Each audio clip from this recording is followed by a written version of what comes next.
Hello, everyone. My name is Charles Robinson, and I work at Maryland Public Television. First of all, I hope you enjoyed our screening that you have been watching with Ken Burns' the Muhammad Ali documentary. Here comes the fun part. We get to talk a little bit about what you saw and some things you know about Muhammad Ali, and maybe some things you don't know. So let me begin with how Muhammad would more than likely greet you. Assalamu alaikum. And with that, we want to let everybody know we have several different audiences watching us. First and foremost, we have a YouTube audience, and that audience it goes a little bit everywhere. Also, I want to give a really big shout out to Bowie State University. Can I get a Bowie student chant? Thank you very much. I hope that we can't hear you, but I know that's one of those things that you do when you're on the yard. In addition to that, we have several individuals who have joined us. And if you want to ask us a question or want us to explain some of what you saw and what you're about to see, because understand this, the week-long documentary starts on September the 19th on Maryland Public Television, and you're going to get a chance to see more than what you saw in that little preview. We'll talk a little bit about some of the things you saw and some of the things you didn't.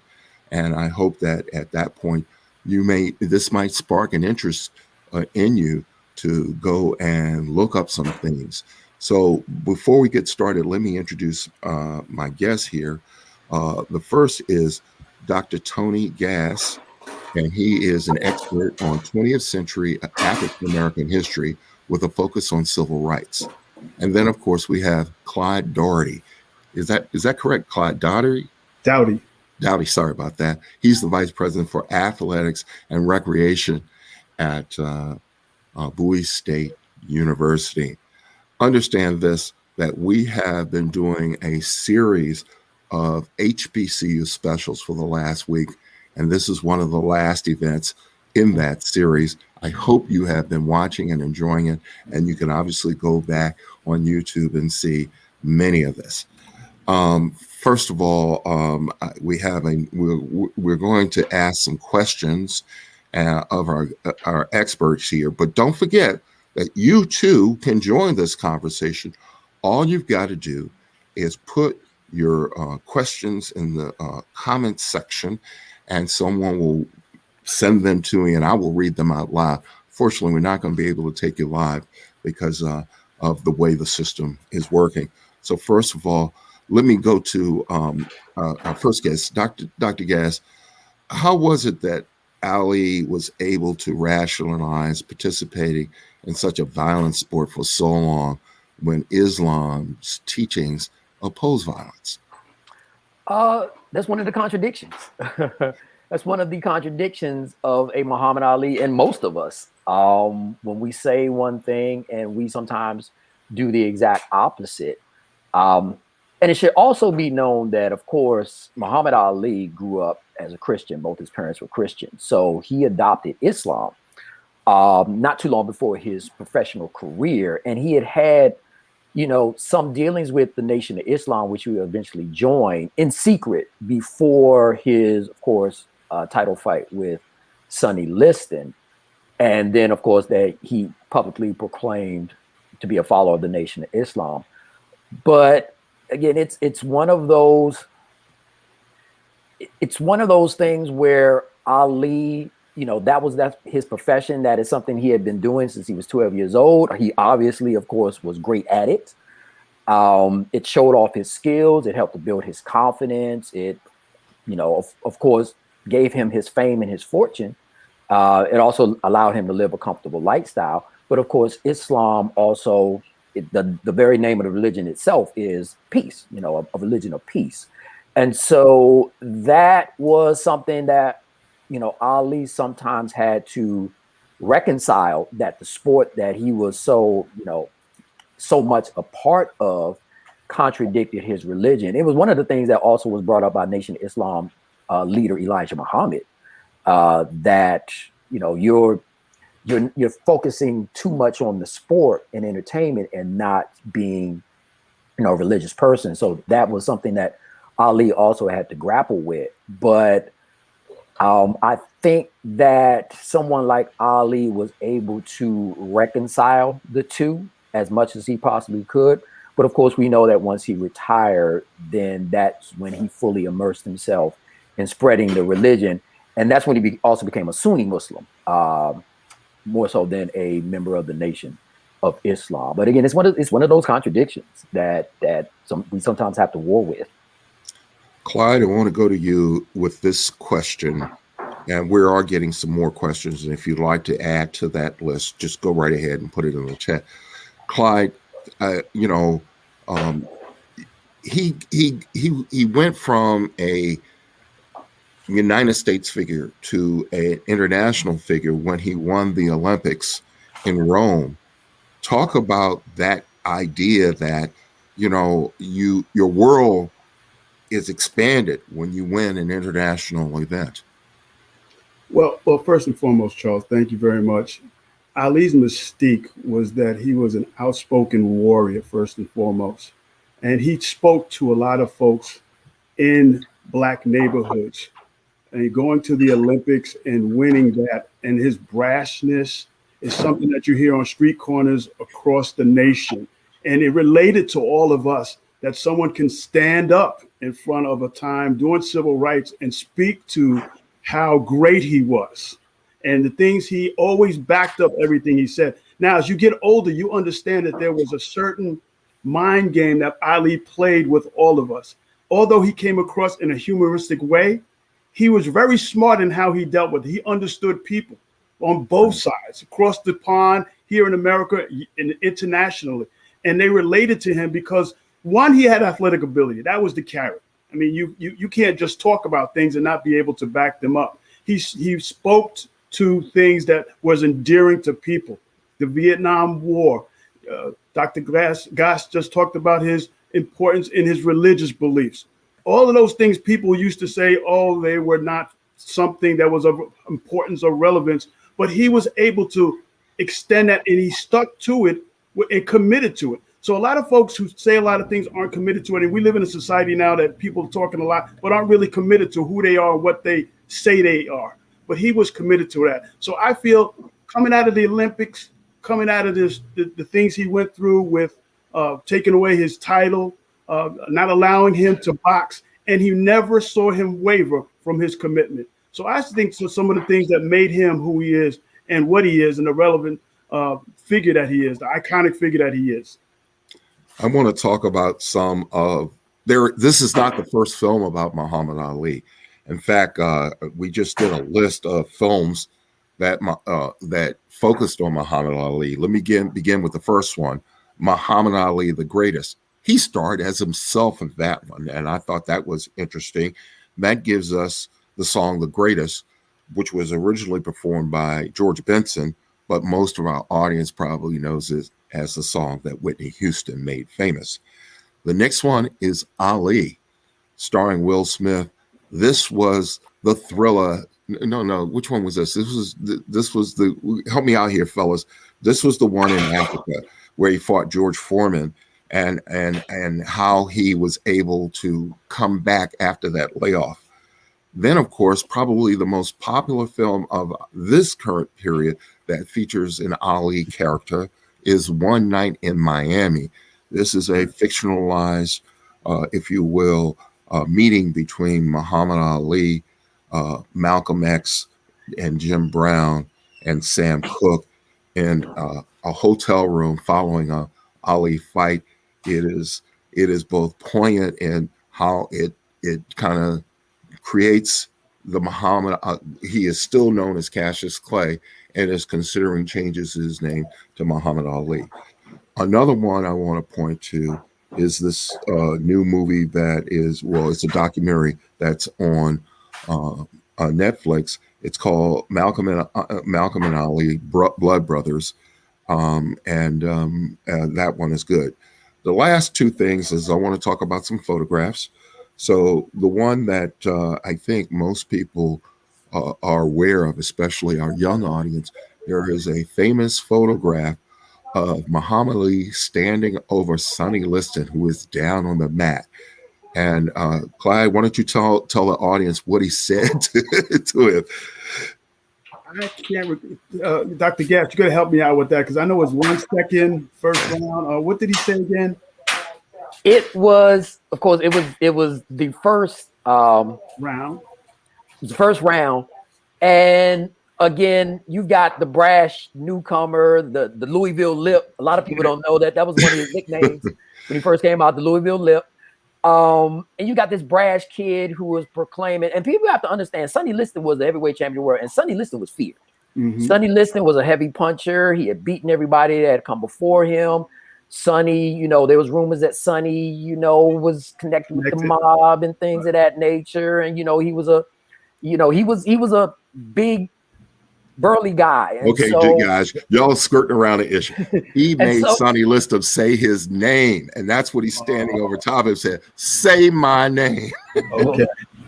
And he also made other boxers like Floyd Patterson. That is probably the most famous thing, and others, because he had changed he had changed his name, and most people wanted to still call him Cassius Clay, and he was just selling wolf tickets, as we say back in the day. And so he would back him up. Probably the next most famous photograph is Muhammad Ali surrounded by a number of black athletes. It included Bill Russell. It included Lou Alcindor, who had not changed his name yet. Right. Who else? I can't remember who else. Jim Brown. And Brown was taking a unique stance. Dr. Gass, why don't you talk a little bit about how they stepped out on that one? Because, I think in the current parlance is shut up and dribble. And this was black athletes standing up for not just their manhood, but who they were as African Americans. Sure. And it was, of course, Muhammad Ali surrounded. And this was, of course, around the time that he refused to be drafted in Vietnam. You had Jim Brown, you had Bill Russell, of course, of the Boston Celtics, Lou Alcindor, soon to be Kareem Abdul-Jabbar, and other black athletes. And this was a time, this was during the Civil Rights Movement when you get the Civil Rights Act of 64, the Voting Rights Act of 1965, you get that legislative victory. But of course, you still have African Americans having to fight for their full rights. And many athletes, and we sometimes forget this, athletes are people first. They are people. And you talked about Muhammad Ali and winning the gold medal. One of the things that, even though he won that gold medal and had that international, that burgeoning international relationship, when he came back home, there were still restaurants he could not go in, simply because of the color of his skin. And so you still had to deal with segregation and discrimination. And so many of these athletes, Bill Russell, for instance, just because he led the Celtics to 11 titles does not mean that he was not targeted by racists while he was there. So you had these athletes who were also, and you also had the burgeoning Black Power movement at this time, where African Americans are trying to gain more political, social, and economic power. And that was one of the things that Jim Brown was trying to do, was attain some economic power. And so you had a number of athletes at this time who were very outspoken about what was going on, the changes that were occurring, and divested a little bit from some earlier athletes like, say, Joe Louis or Jackie Robinson, who were also famous, but mostly kept their thoughts about what was happening in society, at least while they were, engaged in their sport. They kept that to themselves. Ali and Brown and Alcindor and Russell and others, they were more vocal about that. And of course, we saw the effects of taking that stance on later athletes like John Smith, Tommy Carlos at the Olympics in 1968 in Mexico City. First of all, I want to remind the audience that if you have a question, you can put it in the chat and we'll be happy to try and tackle it. Let me go to one of those questions that's in the chat that we have here. It surrounds the Nation of Islam. And one of the questions was, how was Ali able to connect with people of faiths and races and nations? And a secondary question is, did Ali leave the Nation of Islam after he retired from boxing to become an Orthodox Muslim? Why don't you take that on, Dr. Gass? Nation of Islam. We have to remember, and sometimes because he's so loved, we sometimes forget that at one time Ali was hated, very much hated. And this And not only remind you, it came, wasn't just the white community. yeah, it wasn't just the white community. I was about to make that same point. It wasn't just the white community. His parents condemned the Nation of Islam because it was not only Muhammad, but his brother, Rudy, who became Rahman Ali. Both of them converted to the Nation of Islam. And both his parents, Cassius Marcellus Clay Sr. and Odessa Clay, thought the nation was brainwashing their sons. So, you had this negative image of the nation, even within the Black community, in some parts of the Black community. But again, I think even the nation, with their stance against sports, were still enamored with Ali's charisma, his personality, his, as Clyde said, he not only talked the talk, he walked the walk. So he was able to back it up. Which sometimes in gender, you still don't like them, but you have to respect them because they do what they say they're going to do. And so despite the fact that he's in an organization that many people, including in the Black community, see as, something that's detrimental, something that's too radical, something, they consider the Nation of Islam a hate organization. I mean, they went as far saying the Nation of Islam was a hate organization. But, Ali, because of his personality, because of his skills, because of his charisma, people talk about the fact that people love to be around him. He, of course, was the center of attention, which he actively sought in many instances. And so despite that, and you also have to understand that when he took his stance against Vietnam was still popular, but as the years went by, it became more unpopular. And so people started to see him in a different light despite that. And as to your second question, Ali still remained a member of the nation until the death of Elijah Muhammad in 1975. When Muhammad died, his seventh son, Warith Deen Muhammad, took over the organization and he changed the Nation of Islam. He had them align more with what we call Orthodox Islam. And that's when Ali, started his path to become a Sunni Muslim. But he still continued to box. Clyde, I want to talk to you about this whole idea that Ali broke the mold as related to Black athletes by self-promotion. Probably the thing that most of our young audience may or may not be aware of is that he used poetry to hype his fights and explain to, Dr. Gass talked about this whole idea of, you can be braggadocious, but you better back it up. And Dr. Gass talked about Ali in the sense that this braggadocious personality that he had, Charles, was endearing to Black people at the time because he came out to speak about certain things that were true to and passionate for us as Black folks. So you take what he said and the rhyme and the rhythm. You talked about him calling a fight in a certain round. Who does that? Why do they do that? Then Dr. Gass talked about him being hated by Black folks because Black folks were so programmed that you can't say anything against the norm, against the society. So here you have this man stepping up and going completely against the society, telling them, this is how I'm going to lead my life. This is why I'm leading my life. And he backed it up. He was extremely intelligent. Even during his time when they shut him down, he was going to colleges talking. And there were white folks in that audience listening to what he had to say. So that poetry now, and as you know, growing up in New York City, you hear these things and then you go into the early rap, as we all know it now as hip hop. Those were the beginnings of all of those things. And he was a foundation for that.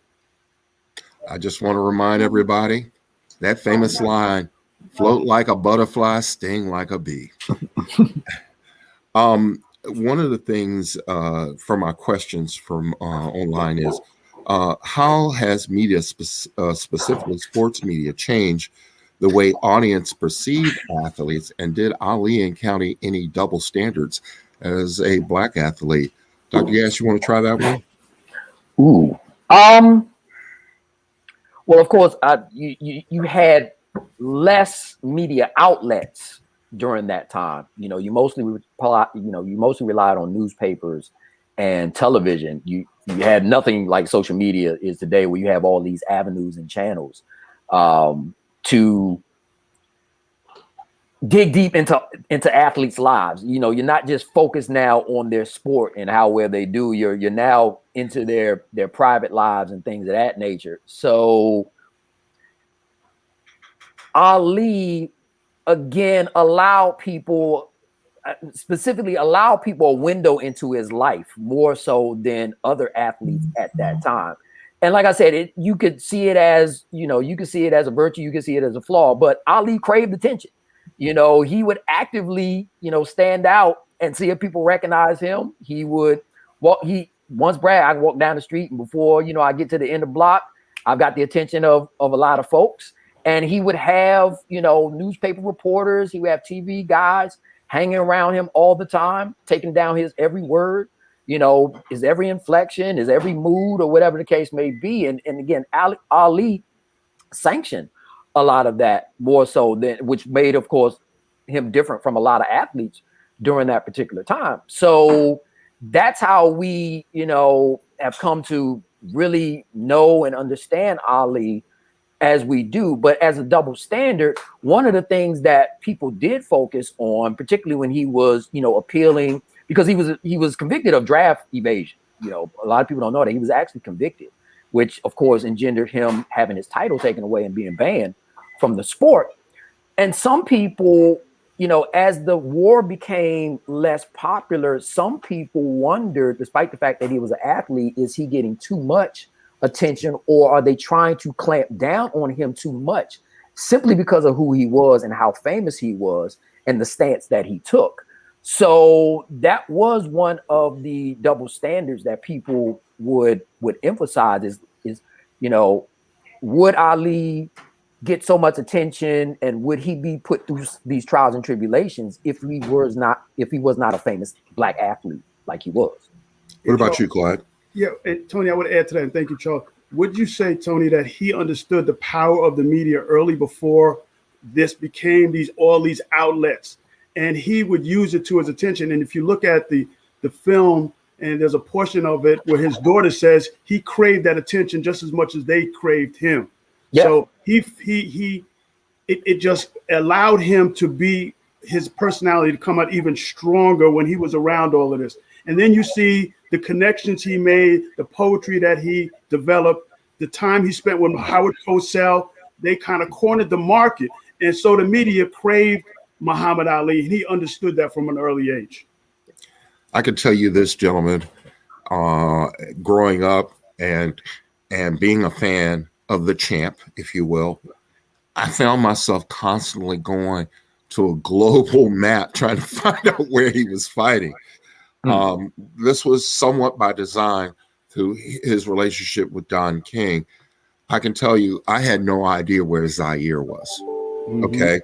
I had a feeling of, I think I know where Manila is, but let me go and find it. And I think if nothing else, this idea of this globalness where, most people thought at the time, New York City was the center of the world. Well, he shifted the center of the world, and probably the fight that defines a generation is the fight against Joe Frazier. Who wants to go first on that one? Go ahead, T. I'll defer to you on that one. Go ahead. Well, that was a huge fight. Yeah, and the relationship he had with Frazier, Joe Frazier, was a contentious one. I mean, Joe never appreciated the things that Muhammad Ali was saying, and during his later years, Muhammad would apologize after Joe Frazier's death about how he treated Joe. So that was one of those things that we talk about the media and how he used the media to his benefit at that time. And Joe just happened to be that foil for him. And, he talked about how pretty he was and how ugly Joe was. And that was just something that everybody grew on. And, taking it down the Thriller in Manila. And then you see this fight. And the way Joe fought and hung in there, you think he didn't have a chance. But Joe Frazier was one hell of a boxer. He had a heart of a lion, and it came true in those fights. And that's another mystique. That whole 3 fights that they had against each other. Everybody was glued to the television. Back then, there was no pay-per-view. It was like closed caption or something like that. Closed circuit. Get it right. Closed circuit. You got to get the closed circuit, and you're glued to the television trying to capture these fights. So it was an exciting moment in boxing history. Dr. Gass? Just to pick up on Clyde, I mean, unfortunately, that was one of the flaws of Ali. He would, call Joe Frazier almost everything but a child of God. Uncle Tom, a sellout.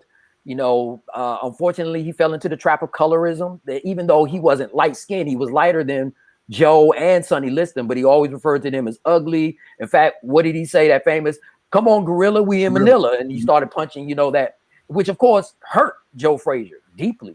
And it's funny because people don't also understand that Joe Frazier is the one that started to get Ali back on his feet when he lost his belt. Financially helped him out. Yeah, financially helping him out and also trying to get the fight started. Of course, Ali took a couple of fights before their actual fight, but Joe Frazier was instrumental in getting Muhammad back into the sport.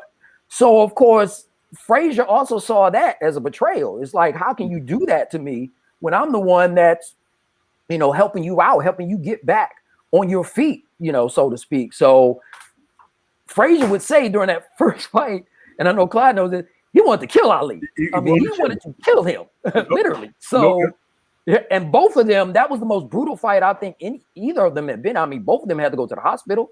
There was. Remind yourself that Muhammad Ali got knocked down in that first fight. Yeah, Angelo Dundee said he was out until he woke up when he hit the canvas. That's how he came back out of it. I mean, they thought Ali, it was critical for both of them. I mean, they really took a beating in that fight. But again, it's just one of those things where you build that rivalry, but in the interest of building up the hype, some feelings get hurt along the way.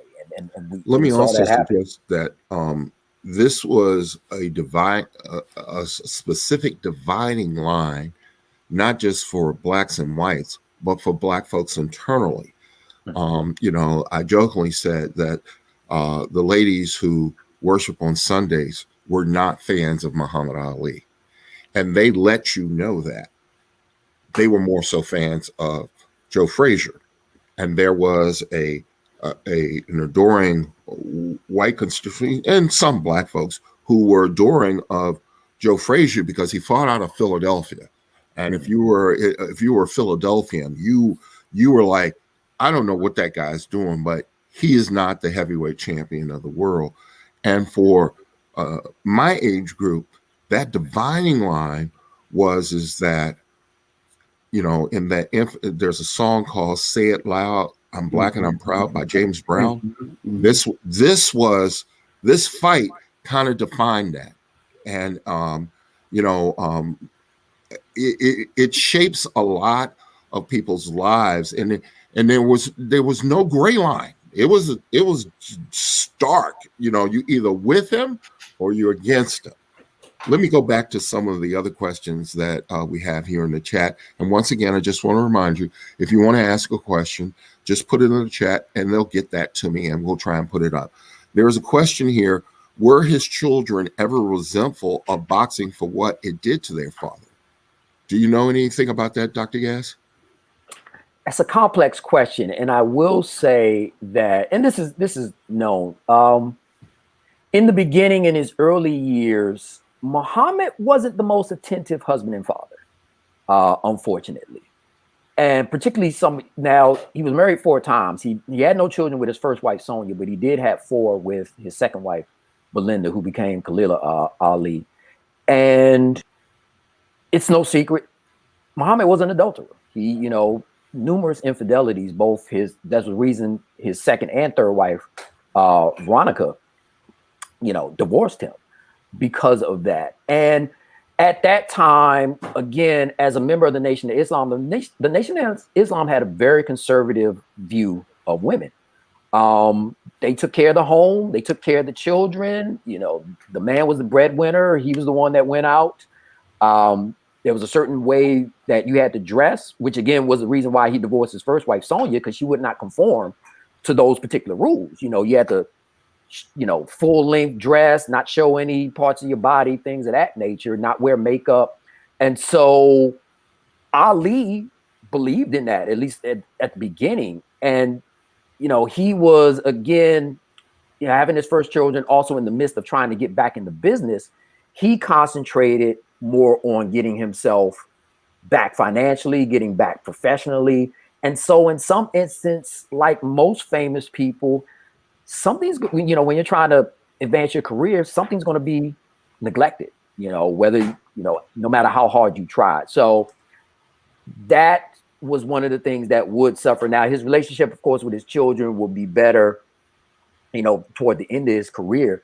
But Muhammad Ali, like all of us, was a human being, Clyde, there's a question here regarding Ali being the first multi-millionaire dollar athlete. I'm not certain if he was a multi-million-dollar athlete. I know Don King made more money off of him than he actually received. You want to talk about that? Well, in the world of sports, everybody's got their hands in the till, and and you're paying out a lot of people as an athlete.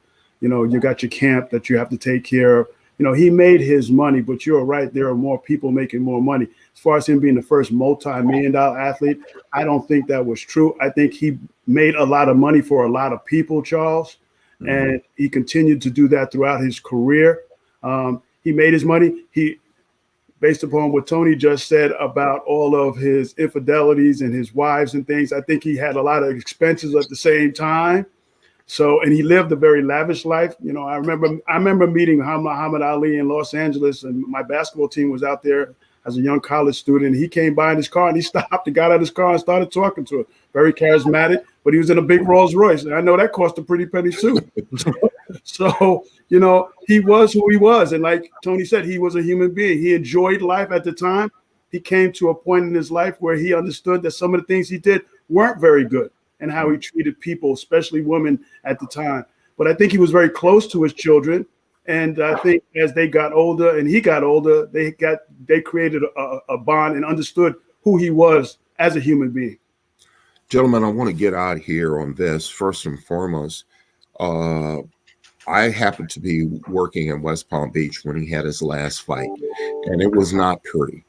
And it was pretty obvious that those blows, not just from that fight, but from other fights, diminished his cognitive abilities. And then it was determined that he had Alzheimer's. Talk about how it changed him and what it made him, because the thing that most young people and others remember is him lighting the flame of the Olympic torch in Atlanta. Who wants to go first? You want to go first, Clyde? Yeah, that's a good point, Charles. And as you're asking that or making that point, a lot of boxers, a lot of athletes don't know when to let go. That attention, that crave is something very, very special. So he got to a point where I think his body physically could not withstand what he wanted to do in that ring anymore. So he was really a skeleton of the athlete he was. So at that point, I think he is so intelligent. He reinvented himself from this athlete, through his religion, through his persona, and it just grew, that mystique. You see this man who attracted so much attention, Ale Boombaye, he's going to these countries and everybody's following him. They're worshiping him like there's nobody else in the world to worship but Muhammad Ali. And he grasped upon that. He understood his magnetism. So I think as he got older, that transformation was critical to him because he still craved the attention, and people still came to embrace him because a lot of the things he stood for and fought for, people who were against him and hated him on one side became to embrace him now because they found that he had a foundation for his words and his actions. So I think it grew and he became endeared to folks. Tony? Real quickly, concentrated more on his humanitarian causes, his, more of a philanthropist. And if you talk to his family as talking about his Parkinson's, he never complained. He never complained about it. That's just what he was going through, and he learned to deal with it, and he came to peace with it. So, well, I want to thank both of you for joining us here on this live chat on Muhammad Ali, the new Ken Burns film. Let me remind you that it will start on September the 19th on Maryland Public Television. Please watch. In addition to that, I want to thank the folks down at Bowie State College and all the Bowie State University Bulldogs who are watching us live. And last but not least, I want to thank everyone who joined us from wherever you are and whoever you are. I'm Charles Robinson. Please be safe and have a good evening. Bowie. Hooray.